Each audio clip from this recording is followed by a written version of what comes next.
আমরা এখন লিখব কি ইভোকেটিভ। ইভোকেটিভ। আচ্ছা, 1 নম্বর সিনোনিম যেটা লিখবো আমরা প্রোভোকেটিভ। Provocative, provocative, provocative. আচ্ছা,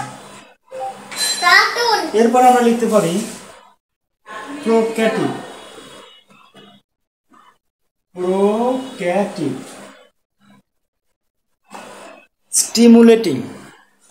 স্টিমুলেটিং।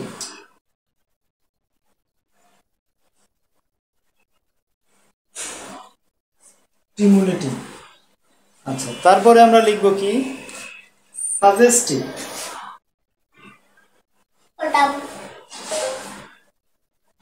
সাজেস্টিভ। তাহলে আমরা কি লিখলাম? ইভোকেটিভ, সিনোনিম হলো প্রোভোকেটিভ, প্রোক্যাটিভ, স্টিমুলেটিং, সাজেস্টিভ।